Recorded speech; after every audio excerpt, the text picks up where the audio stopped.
Alright. So last time I played, I just completed the catacombs.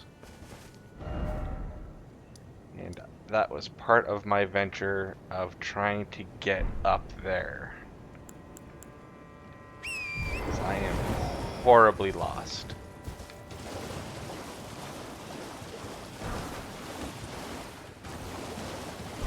Well, I can tell you there are two ways forward, at the very least, that I know of.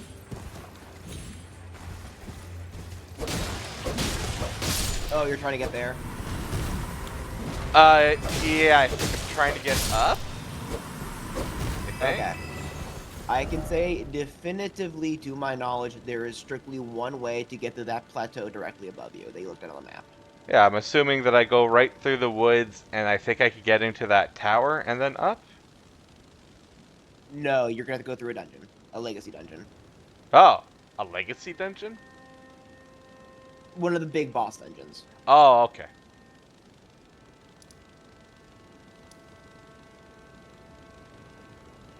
Oh, so wait, do I go up through the woods and then to the right? Do I go this way? Alright. It's the dungeon in... it's in the center of the map. Is the dungeon you're gonna have to go through. That of the section Castle of Shadows. the section I was looking at, right? Or the center of the entire map. The one in the center of... well, not really the center of the entire map. It's called the Shadow Keep. If you continue the road from Castle Ensis, it's that one that was directly ahead of us after we beat Rolana. Oh, that's another one of those bears. There's two super bears. Yes, there are two of them. Each one more super than the last. Oh. Okay, so where's the stake of Marika? How bad is this going to be? Oh, for that bear, there isn't one nearby. Oh shit! All right, You have to walk from the catacombs. that's not bad. Oh, and there's rune bears here, just sleeping on. Okay. Yeah, don't disturb them. It makes the fight a little bit harder, I think. Just a little bit, though. So, I actually saw something that I did want to mention Sure. while browsing Twitter. Oh, I've got no flasks. Okay, I need to go refill those. What'd you see? So, there was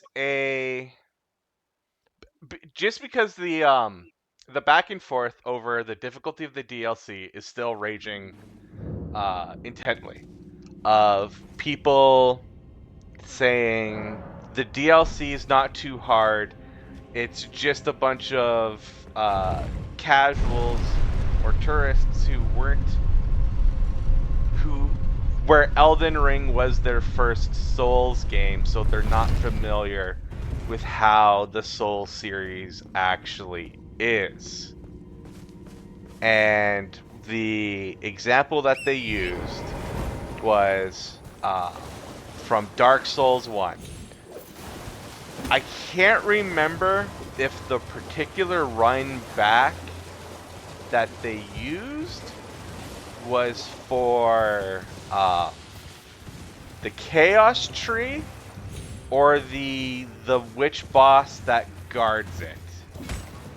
Regardless, it is more or less 5-minute run through lava to get back to that general area where that boss is located, versus the, in general, very generous placement of like Stakes of Marika, or flat out the bonfires that actually cut down on the boss run back times a significant amount, where most of the time you just can get right back into the fight and die again. And the thing I wanted to ask was, for your general input of. So Do you think that Elden Ring really is just very toned down? Like, has the quality of life improvements are part of the reason why people are complaining so much about the DLC? no, I don't. See, I think one of the things is I think there's like a bit of my thing would be that because the runbacks are so short, it makes it more apparent how frustrating some bosses can be. Because I'm not gonna I'm not gonna get on my knees for FromSoft at all times and say that they don't ever make frustrating bosses like that fun. But one of the benefits of the runback is that it's just that you're spending more time in the fight, so you're getting theory your reps in. Whereas like in Dark Souls, there was a frustration of like, well, I died, now I have to have like the 6-minute run back, which is a different level of frustration. So like you're trading that, but like I don't think you can look at pretty much any boss from like the Elden Ring DLC and be like, yeah, this is just as hard as like random bosses from DS1, 2, or 3, when it's like, no, DS1 and 2 and 3 boss movesets were significantly easier to deal with. Elden Ring, I think, is like objectively a more difficult game. For the most part, it's objectively more difficult, even if you are taking advantage of the summons, taking advantage of like everything you can to get damage. Yeah, and that is actually part of another one of the complaints I've seen of the people who complain about the difficulty is actually comparing it directly to Sekiro, where their main, shall we say, the thrust of their main argument is these bosses are too overtuned because you have standard Dark Souls fighting gameplay in you're adding bosses that were meant for the Sekiro video game where the combat's a lot more fluid. Yeah, I don't think these bosses were necessarily meant for Sekiro, but I do think they look lessons from Sekiro's boss design, and I don't think they also just translate to also improving some of the moves that you have in Elden Ring. Just to kind of clean up that statement. I don't think we were literally like, let's get the Sekiro boss designs and not think about it at all. Like, clearly everything is manageable in the Elden Ring moveset, but, as implemented, there are definitely some frustrations, especially as I start working on this, the final boss. It is, it's a very cinematic fight, but, there is some frustration with different parts of it. It might be parts of some kind of that I'm not at 100%. I'm not involved in diversify, obviously.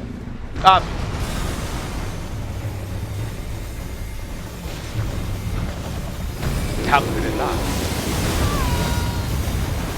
Yeah, first off, I've never made a boss that I could.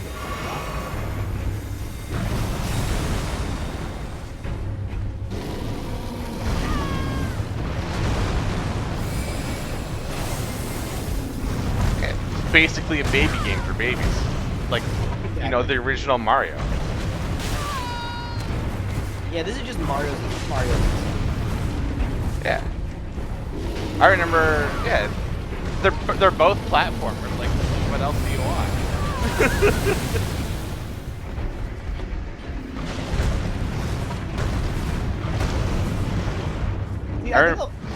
In my opinion, I think the biggest problem both places do things. One, there are probably a lot of people that haven't played the game in the 2 years since it came out and played it the first time. Yes. Who are now throws up into the hardest parts of the game, go pretty much rusty. Two, they have not been exploring as much, and FromSoft does like the classic like Fallout 1 style design of difficulty, wherein you'll just go to a zone where you're just under Skadootried for, and then he's not gonna tell you, oh, you should be Skadootree level 6 for this zone. And they haven't explored enough, so they're getting their ass kicked, but they think, oh, this should be doable, right? This is only like the second boss I've encountered, but like realistically, it's maybe like the third or fourth boss point. Actually, that is one of the arguments that I saw that got that actually got me upset because it was such a pedestrian take.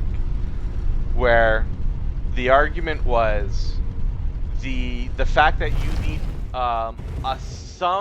not that you need, but to make the game more manageable, you actually need to find some skidoo tree fragments. So the take translated into, oh, look at this engaging gameplay. I have to run across this map, find skidoo tree, fragment, repeat 16 more times to enjoy the DLC. And it's just like, no, the frag, like the it does help, but the fragments aren't exactly what make or break the game. Like, if you get hit 3 times, it does not really matter how many fragments you have. You still need to know the moveset you're dealing with. And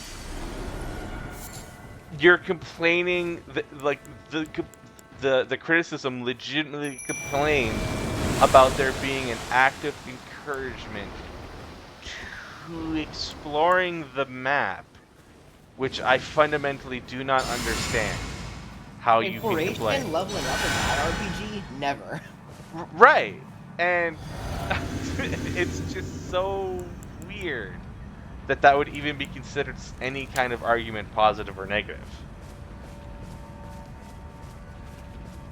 Like, you have to find the Estus Flax shards. Was that a problem? You have to find... Yeah. Find your great room and shit.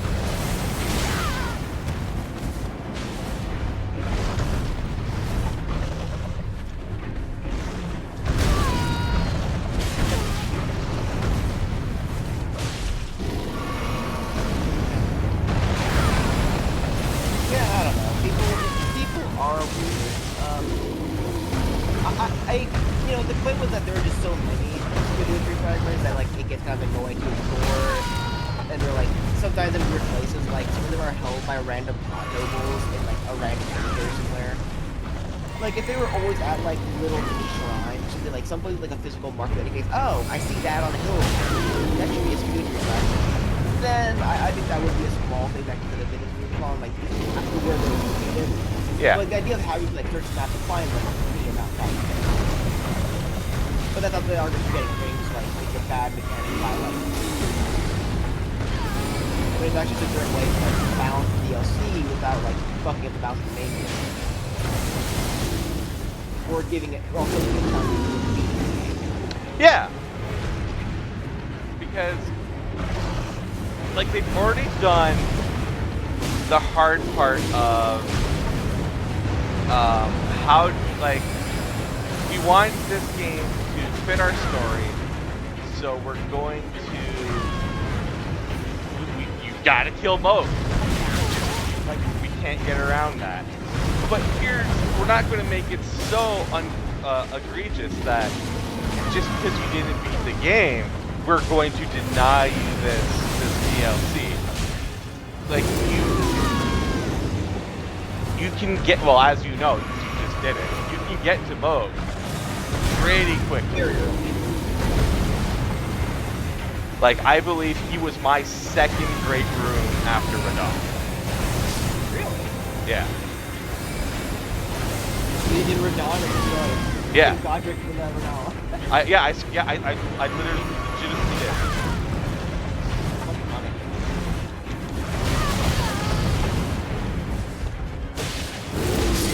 Oh, the roar.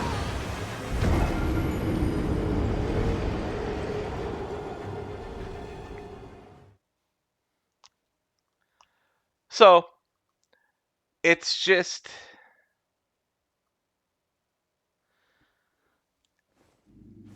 I'm okay with a lot of the complaints.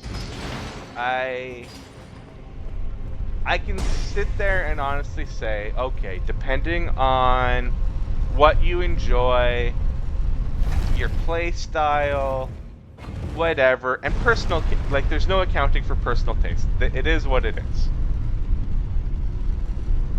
Yeah. But when you're legitimately sitting there and complaining about having to find the tree fragments that add like the increase it gives is it's not game breaking. It's a I couple wouldn't of say. I wouldn't go far to say that. it's a couple of percentage points as far as I know. No, it will literally double your damage, and you take 50% less damage No, at max like rank. but 13 at At 13, it's 13 like 70. It's a 1.75 multiplier and like yeah, a 60% damage and like a 40% damage reduction. It no is no huge. but no, my point is you don't need to find all of them to get a very large portion of the buff. At Oh, rank okay, that's what you mean. 13, you have basically hit the Soft the cap. soft cap, and everything past that is not going to make it. It is a difference of a couple of percentage points every time. It's not make or break. So as you're exploring, you don't need to you don't need to go through every nook and cranny. You don't need to, I guess, air quotes, waste your time looking for them because you do not require all of them. You at most you probably like at 13 you can probably beat the game at that point. If you're still having trouble, okay, you probably need to find a couple of more. But Yeah, you could definitely do it at 13. My understanding is that at 20 you get a special like little extra bump when fighting the final boss. okay. Um, and given my current difficulties with said boss, I will say that I do think I would not be surprised if 20 is borderline mandatory for like. A first Mm, playthrough yeah, unoptimized build. yeah. Because I am about as heavily armored as I can be, and he slaps.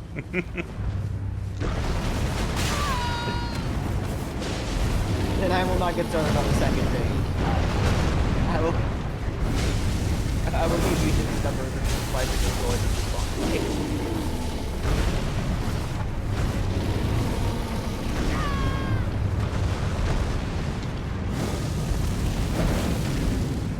But yeah, like unfortunately, it just feels like a lot of the criticism that there are probably a lot of good faith like criticisms, but they get drowned out by like bad faith discussion. You know, a little bit on both sides. Like there are people who absolutely will like ignore actual good faith criticism for like the weird get good mentality because they base their self worth on like being good at a part of the game.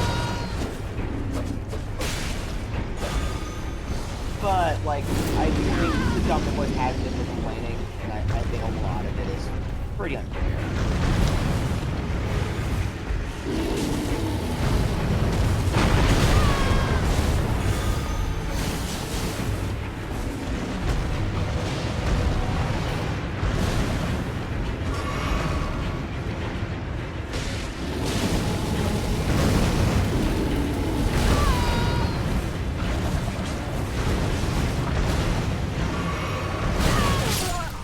Ah, damn. And yeah,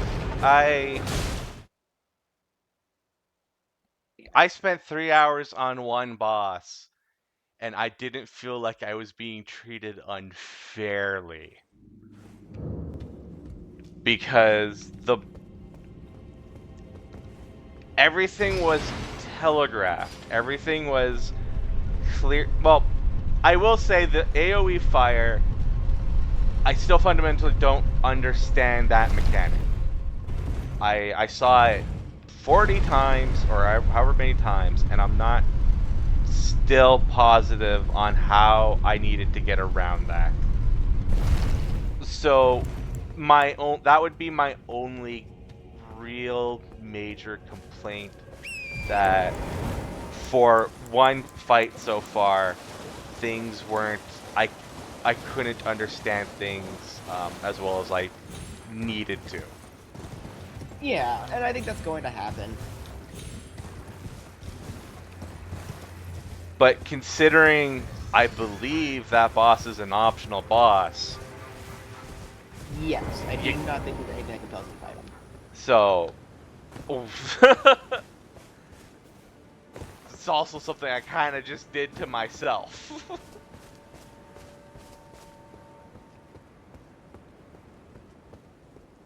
And again, if you don't understand, like, nothing was stopping me from looking it up and just using whatever resources I could to get the breakdown of that fight. The game's been out for, well, the expansion's been out for like what, 3 weeks now? 2 weeks. Okay, I think I'm about to die. How do I? Oh, yeah, he's about to shit on me. Oh, fuck. Okay. Uh, yeah, I get that. And that's with it, right? Like, and for me, like, I've had some random multi-hour fights with bosses. That's also because, like, I want to do it 1v1, right? I could make this easier on myself by something, and I just don't because that's just not how I like to play. So, like, if people are refusing to engage with all the systems of the game and then just run off as too difficult, like, that's on them. I am, in fact, doing a challenge run on my first group because that's just my life. But I don't have a right to complain and say that, like, well, there's no way to make this easier on myself when there always was.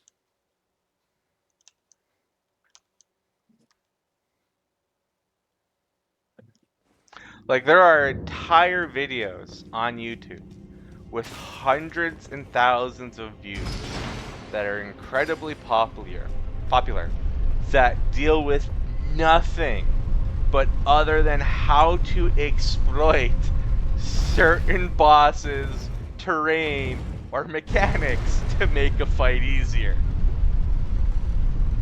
Oh yeah, like people have discovered a bug with the perfumer bottle, the reusable perfumer bottle weapons, wherein like if you like point down and using them, you can like trigger them rapidly on the exact same spot and multi-hit a boss with it. Like they'll do like 5,000 damage per strike. Like yeah, it's a bug, but you know you can do it. You know, FromSoft isn't gonna take away your achievement. You beat the game. Yep.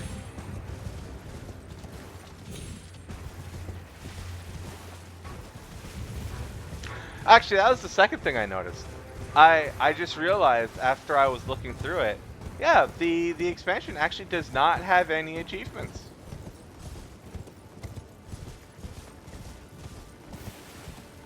I thought that was weird for a second.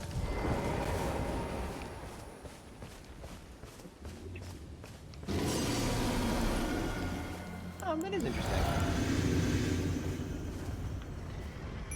I They've, really pay attention to it. yeah, they've become so commonplace for me that I just assume that there's always one there. But, no.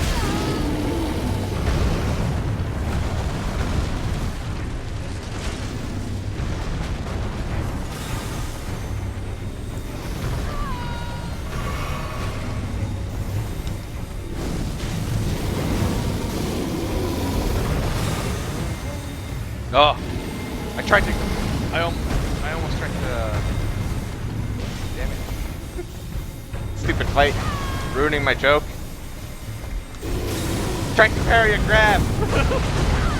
Haha, funny.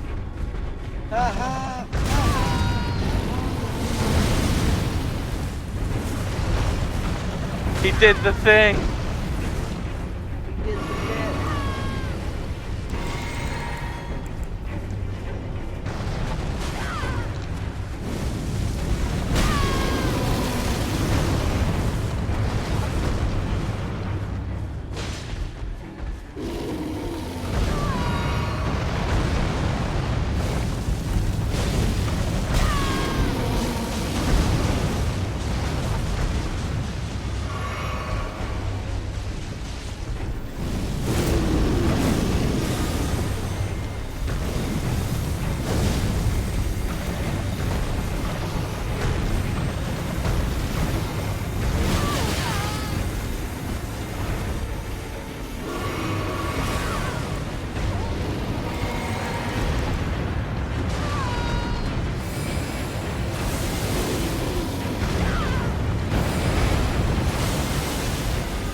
Dead bear. Dead bear. Dead bear.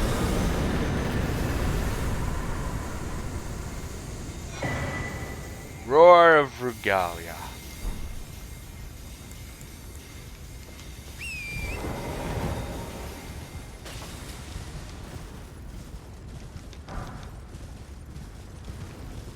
I guess I should go kill that other bear after I'm done exploring. That's true. Make it suffer for what it has done. Existing.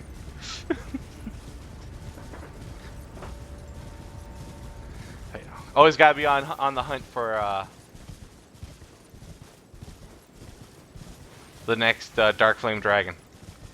True. Number 4. Right around the corner, I'm sure.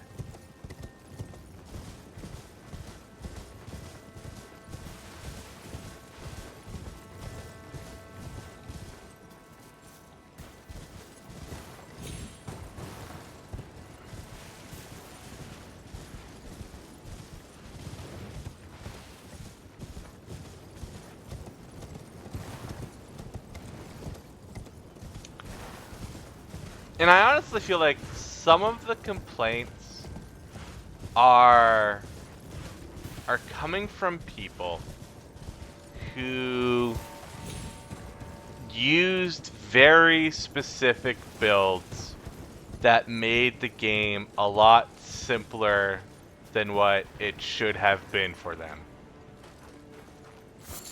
Probably. Or the people who refuse to eat their boiled prawns. God, I love those fucking prawns. Or crabs. And yeah, it's just not to beat on one point for too long. It just seems that because of the popularity, because of how big this particular Soulsborne game was, it's just getting far more heat than it deserves. And then on the other side, the fanboys are also just kind of, I guess, compelling themselves to defend valid criticism because that's just what people do. Yeah, nuance is lost in the age of the internet.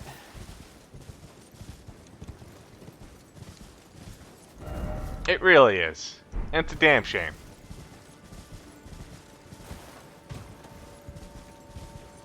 Fuck you, this is my opinion, you don't get to share it. Well, fuck you. I thought of it first. I just didn't say it out loud. Well, fuck you, if you didn't say it, didn't happen. You just wait till I tell your mom about this.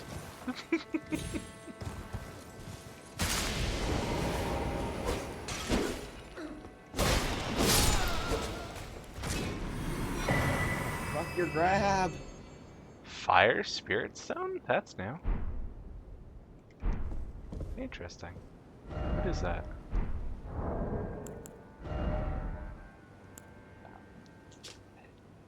Oh. Use FP to release a fire spirit that bounces along the ground. The spirit pierces through enemies, dealing fire damage. Of all the Yeah, those things spirits, are the fun. fire spirits are said to be the most boisterous in nature.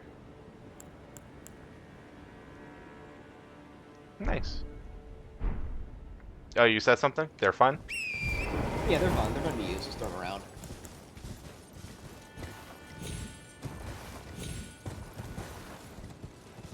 They sound like little firecrackers.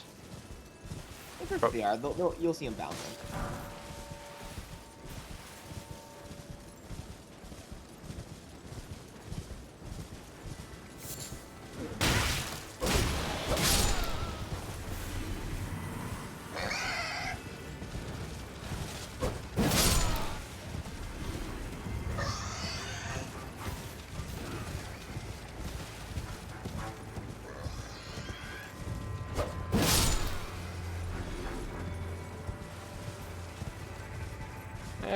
Okay. So after going through there, where am I? I'm back here. Welp! I guess the only thing over there was that dungeon and the bear. At the very least, that's all I found.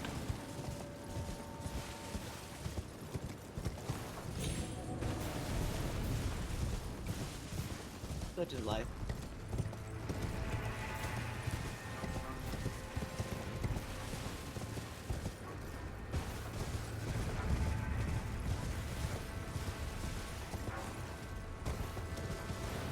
So I guess the question becomes, where do I go now? Yet again. Oh, I can't open up my map, why? Who's chasing me?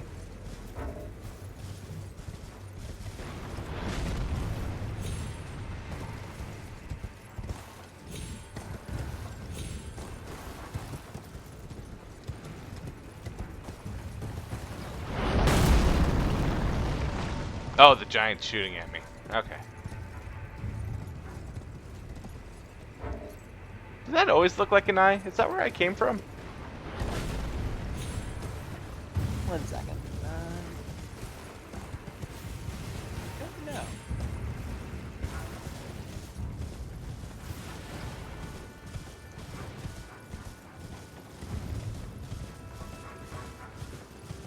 Looks different. Oh yeah, this is where I came from. This is the swamp back. Gotcha.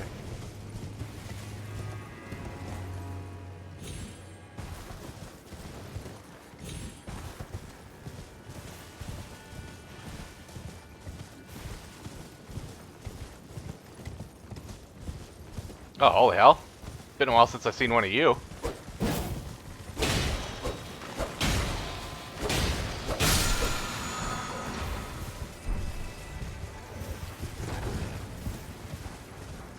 Oh well, lots of you bastards. More demi-humans. Is there another queen up here?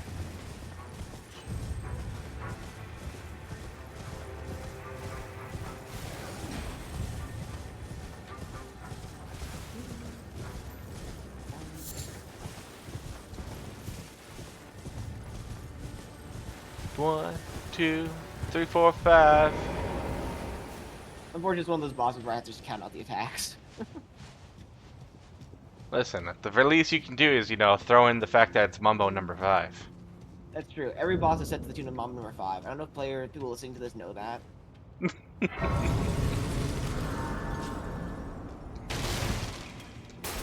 Yeah, Michael Zaki liked to talk about how his favorite bosses are the bosses. I would love nothing more than for him to come out and be like, "Oh yeah, if you pay real close attention, you know, the final boss's attack pattern is actually set to All-Star from Shrek."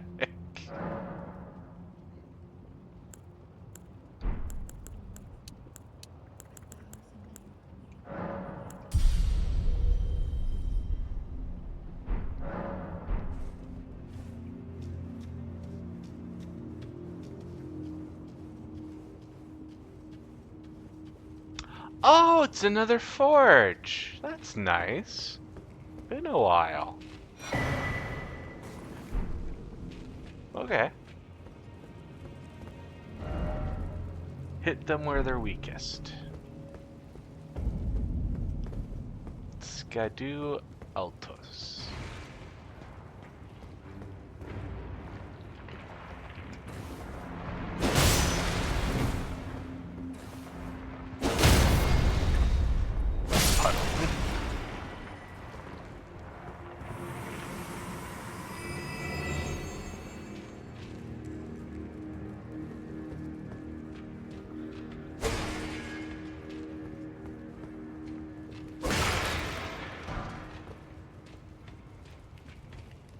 Fuck you, boss. Fuck.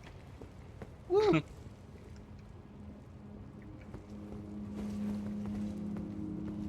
Anything over here? Ooh. can go down there, but would that kill me? There's a green, but I don't see anything else. Is it worth? Probably not. Alright. Run, run, run as fast as you can. You're gonna die anyway. It doesn't actually matter. Wow, that's bleak. Holy shit. I actually survived that attack.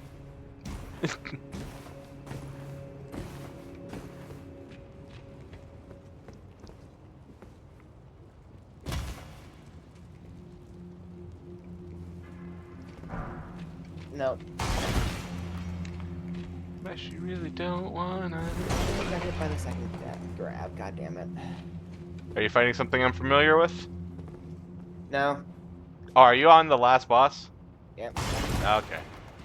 I thought if you were doing your other character from yesterday again. No. I'm trying to make sure this thing dies before I leave. Don't want to leave this pending all holiday weekend. I get you.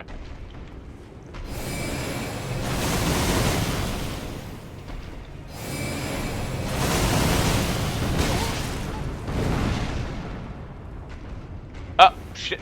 Oh wait, I can't get him down here. That's helpful.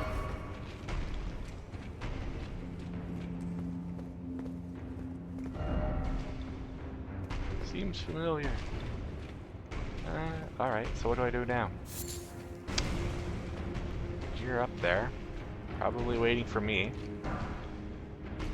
Oh, hey, you came down. Alright. I probably need a different weapon for you. You're resistant to sorcery.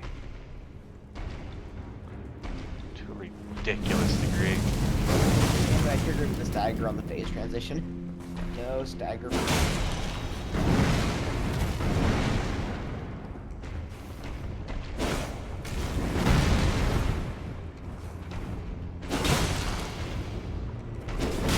Oh, yeah. I didn't think that would work.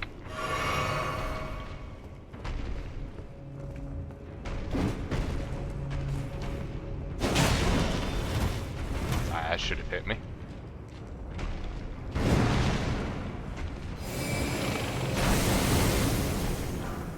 Oops. I mean, it does do a decent amount of damage.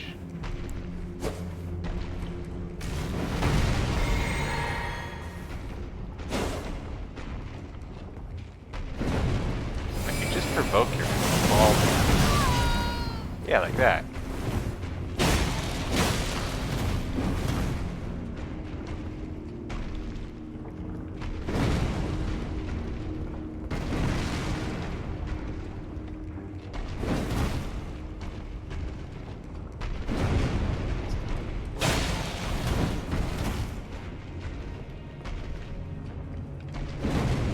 Now fall forward again.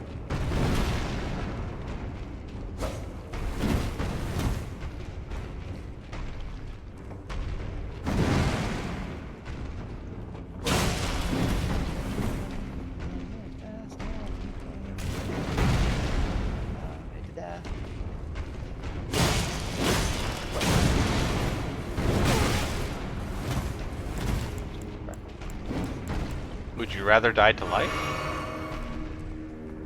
You know.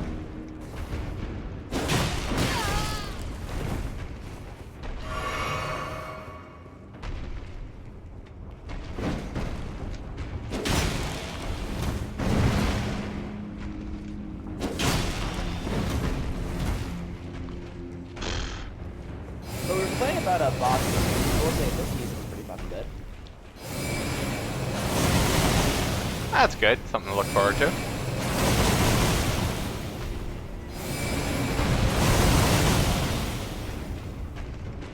Eh.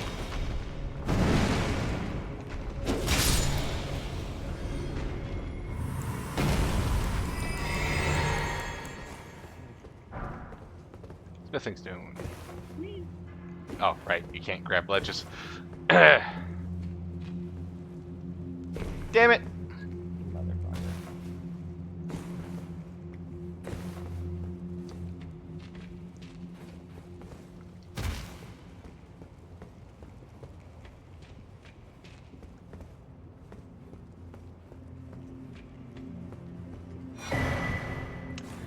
Smith Script Axe.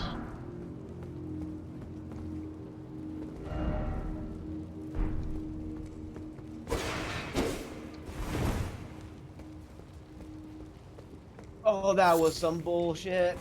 Oh, that was actually bullshit.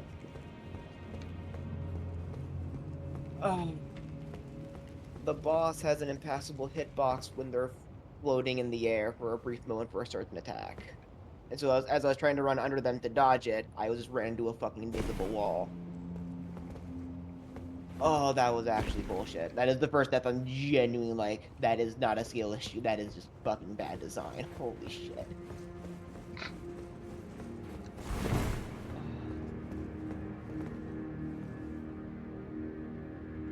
That is some PJ fucking salt.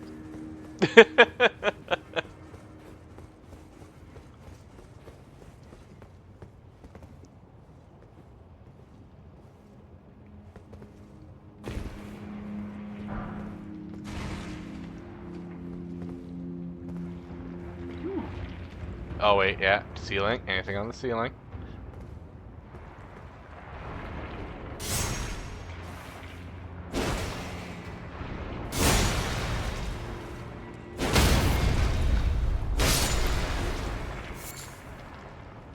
Okay.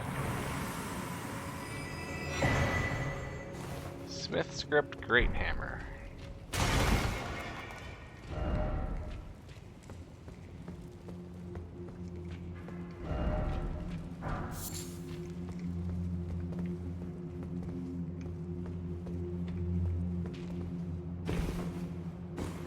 Okay.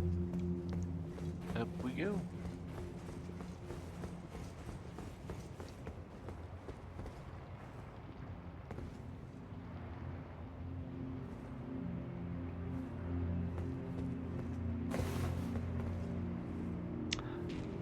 So I think nah, actually no.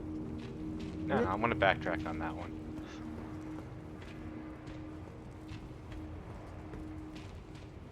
You think you've what, gotten good at the game? No. No, nothing crazy. Yeah, let's not get that out of pocket now.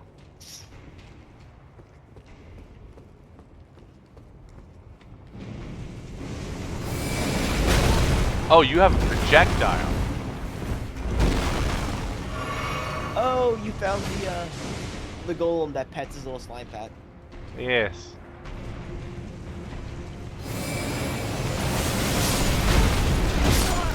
Ha!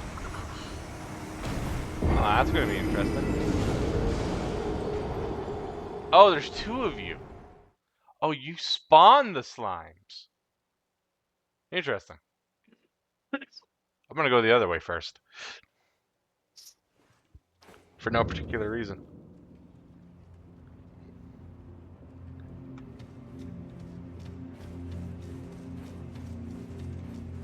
I do gotta say, I've mentioned it before, but I fundamentally understand why somebody would want to bot viewers. But is it really such big business that you can just set up like dozens of bots just to go to random channels, however they program to do it, and just spam like their advertisement of buy viewers? You know, it probably is pretty cheap to run that kind of bot. I would imagine. So as long as you're getting a few people to click on through it, you know, it probably is worth some good money. But the only time I could see somebody be legitimately being tempted by it, where it's like, oh, this might be exactly what I need, is I believe I've mentioned before, but you get something at 100 followers. If you get 100 followers and so many unique views, um, your streams stay up for 2 weeks instead of 1 week, and I do believe you start getting access to being able to run ads. I'm not 100% sure, but it is a fairly big deal if you manage to get there.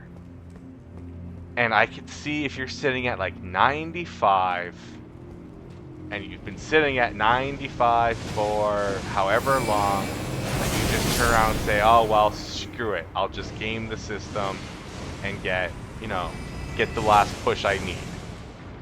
But outside Yeah. of that,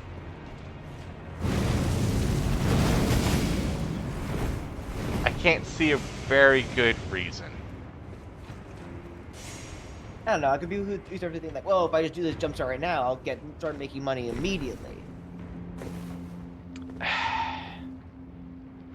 I want to say that's incredibly short-sighted, but that's not an argument against it. It's just very short-sighted. Yeah, I mean, it's just the unfortunate thing of like the idea that internet fame is only like one step away, Yeah, and just not realizing just how much really more than anything just luck goes into getting like their huge followings. well, yeah, streaming is like every single other artistic adventure where luck is the deciding factor of whether you are successful or not. Um, not to put, not to say that it's the only factor, No, because you have like talent and skill, and putting the work in is a huge contributor. Like it is. luck is what gets you out there. Skill, talent, and work ethic is what keeps people coming back to you once they've seen you. Yes, but yeah, that's exactly what it is. There is just the amount of artists or people in general, that do not get recognized in their lifetime is enough of is enough proof for me that you can be the best author, you can be the best musician, you could be the best any insert any artistic skill. And what that will guarantee is that you will find success eventually. One day, someone will discover your talents and share what you've done to the world. Luck is being alive when it happens. Yeah.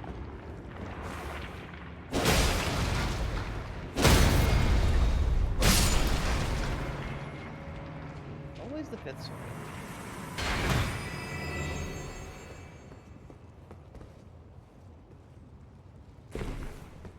Yeah, luck is being alive when it happens, and half the time it's also just like being in a friend group that maybe already had somebody can get you the door in, right? Oh yeah. Like having a friend who is a successful streamer that'll be like, oh, I'll host my buddy. He's entertaining. Oh yeah. No, that's exactly like the biggest example I can immediately think of is like Markiplier with Bob and Wade. Like without him, Bob was going to law school for something, and Wade was doing something completely else. Now both of them are, in essence, mid-tier streamers that will pull 1,000 or a couple hundred views every stream, and that's all you need.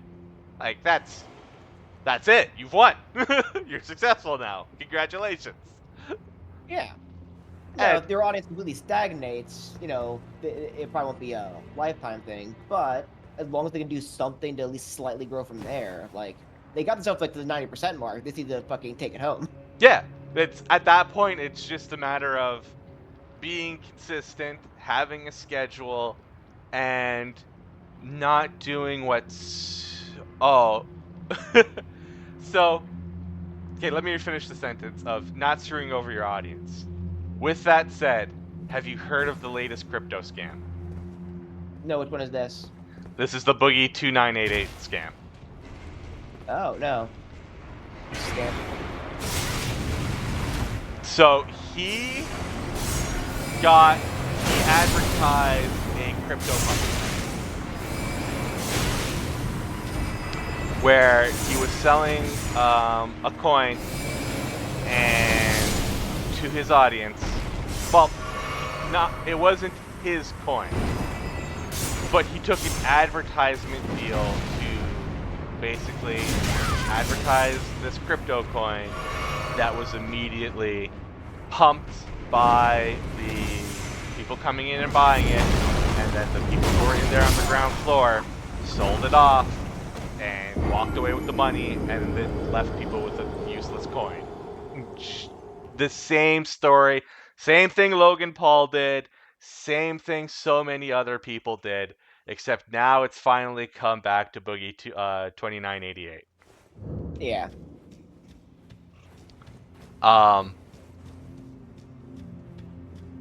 And the funny thing is,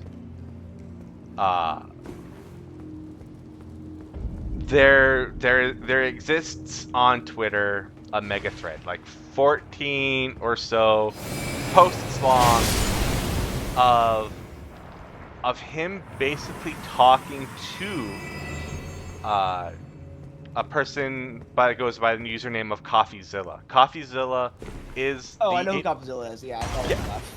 Yeah. So okay, well, as you're following his stuff, you'll eventually hear exactly what I'm talking about, the Boogie 2988 stuff, where Boogie legitimately contacted him ahead of time, before he even launched the coin, before the coin was officially launched, and CoffeeZilla straight up told him, "Don't do this.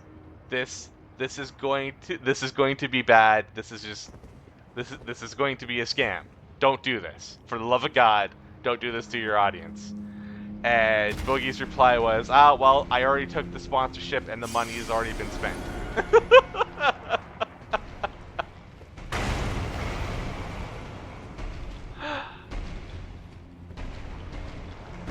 Instructions unclear. Scanned audience. Yeah. And I know a lot of people... How did nobody warn me about this before I did it? And before the obvious answer of, if, like, we've reached the point where if you get scammed by a crypto scam, it's kind of your own fault. I kind of disagree with that mentality. Well, there's a sucker born every minute. That's how these scams work, because there's people who aren't familiar with them. Like, people learn about this stuff every day. Like, you're going to find people who just aren't familiar with the ecosystem. Exactly. And if it's somebody, not everybody's, the amount of people that are terminally online are so incredibly small that there's no way in hell you can actually be sure that, everyone knows to, what kind of LimeWire files to avoid, or what kind of crypto will end up being, will scam you, because average Joe Blow, when they think of crypto, they go to the obvious place of, oh, I know of Ethereum, I know of Bitcoin.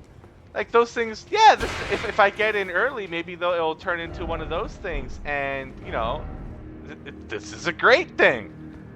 Yeah, it's like the penny stocks. It's like the penny stocks, whatever. It's like, oh, I know that Google and other big tech companies, if I invest now, I'll be a millionaire.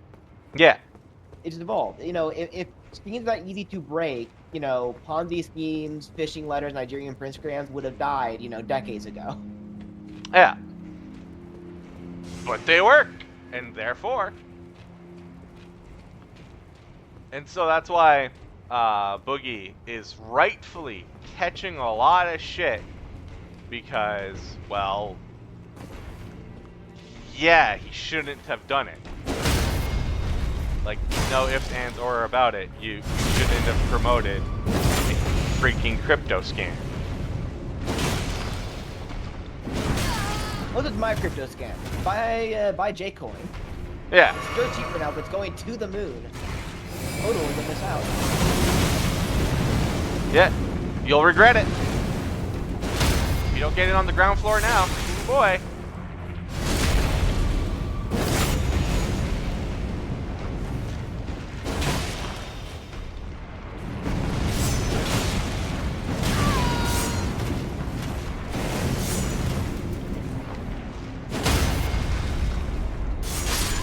Ah, that's my own fault.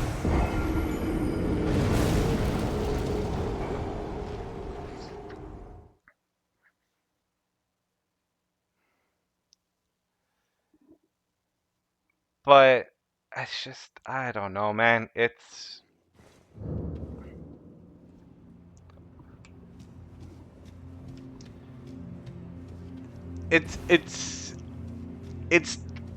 was most excusable, or not most excusable. It was least excusable when someone like, Logan or Jake freaking Paul does it, or anybody with a massive audience. And then when you get another Kids mostly YouTuber, too. pardon? Of kids mostly too. Yeah, that his was especially egregious. I honestly don't know how he ended up didn't get like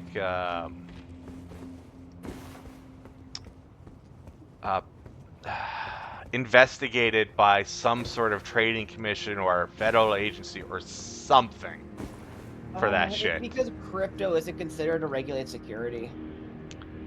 The SEC is trying to make it one now in recent years, but like they're having trouble with the court because of how our statutes are defined. A lot of them are reactive, not really proactive. Which is good to some in many cases, but not in all. Yeah. And with the death of Chevron, with the recent Supreme Court decision, that's going to get even harder for the SEC to justify. What happened with Chevron? I'm not Chevron familiar is with a very famous U.S. case, obviously. The idea is that, like, when there is some statutory ambiguity, like, a statute says this agency shall have the power to regulate emissions reasonably. Like, it'll be that. Like, there's some vagueness there. Okay, regulate emissions is clear. They can regulate emissions, but what does reasonably mean? Mm-hmm. Yeah. So the Chevron case commission said that, okay, when it comes to, like, these kind of ambiguities, if the regulating body, the agency, can effectively interpret the statute and decide what reasonably means, and the court will, like, as long as there's like a pretty rational basis for like why they decided that this is reasonable, the court will say, okay, that's fine, this regulation is acceptable. Right. And if they decide, and so that was the idea. It's called Chevron deference. We will defer to the experts in the agency about how they will go about fulfilling it. And so that was overturned recently, and now it's in which the court will just interpret the statute. The statute's too vague to say, it does say that we're just going to decide you can't do this anymore. And like the issue comes down to this, which is Congress drafts pretty vague laws. That's because when our country is as large as it is, it's so few congressmen. The only way you're going to get a statute through is if it can't be too specific. You can't have a statute that says that we are going to pass a carbon taxes to help combat global warming and shit like that, because anything with more tax in it is kind of dead in the water half the time. Right. So like it needs to just be like vague enough that it can cover these things, but still like give everybody who would otherwise vote against it plausible deniability that they didn't support the bill or whatever. Mm-hmm. Well, that's why they do a bunch of omnibus passing as well. Exactly, it's the very things. But this is like dealing with the vagaries of Congress and their ability to delegate authority. Effectively, to say like we can't make this happen, so we're going to give power to the executive branch to let them kind of make their own soft laws. And if we don't like what they do, Congress always had the power to just pass a law that says like no. EPA, we don't want you doing this. We don't want you doing X, Y, Z. There's a couple of very famous cases for that with the Tennessee Valley Authority that your eyes can look up. And like effectively the EPA shutting down, like shutting down a massive dam project due to environmental damage, Hmm. a potential environmental damage to a endangered species.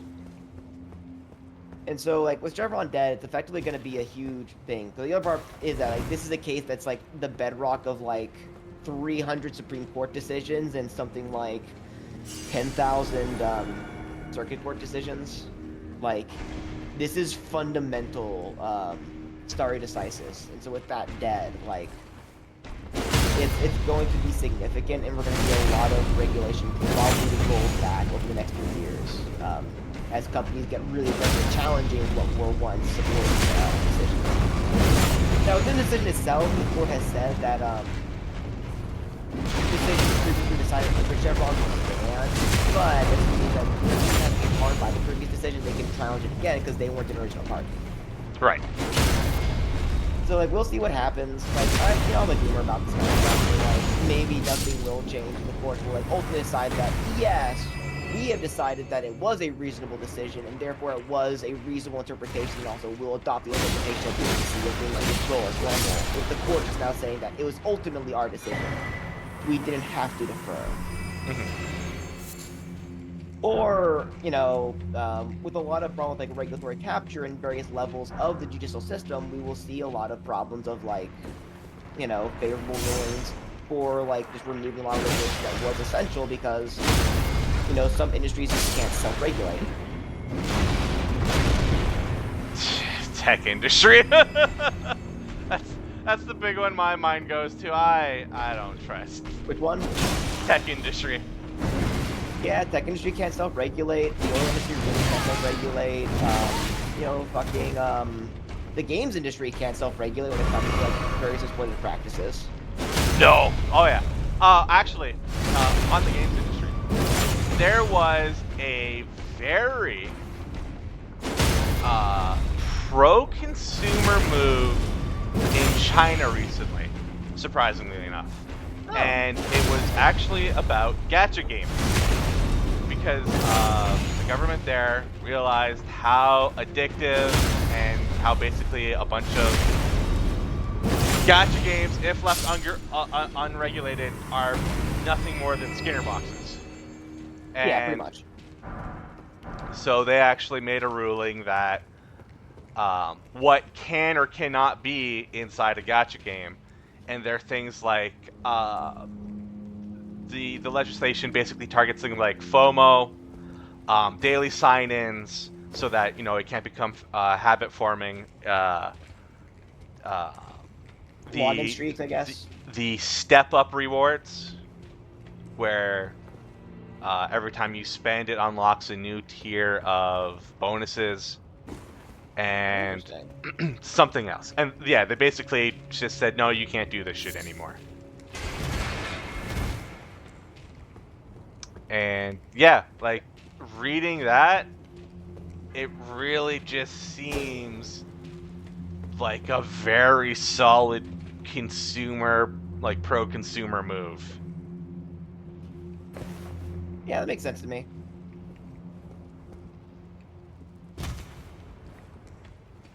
I wonder how Mahoyo and Genshin are reacting. Yeah, and that's actually the big thing too, because that's exactly where my mind went too, because, like, it's Tencent. So Genshin, Honka, Star Rail, like, those are big for them. And no, yeah, apparently it was a matter of, fuck you, too harmful, we're doing this. I wonder if they didn't pay proper bribes to the regulating body.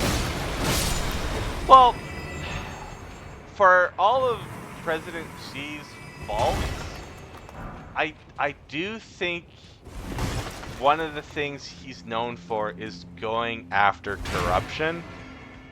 I don't know how true that is, or how much of that is, state propaganda, but taking it at face value, it makes sense that he would go after that at some point. But again, that's me taking it at face value. To be fair, Puto, when he was first elected, was also famous for going after corruption. Oh yeah. So I assume they wanted. I assume they want their own particular brand of corruption. Yeah, yeah, that's definitely what it is. Like, I will purge the corrupt other rivals, and I'll grease my own wheels. Yeah. Because yes, I know Putin actually did go after a number of oligarchs, only for the industries where he purged said oligarchs. Well, new oligarchs are in charge, saying, "Well, man, they're very pro Putin." But that is also a matter of the nature of the beast, and I do view that more as utilitarian mindset of, well, if the corruption is going to exist anyway, I may as well know where it's coming from and be the beneficiary, rather than there's corruption. Well, I bet we could actually get rid of it if we tried really hard. Yeah, that's true. Whoops.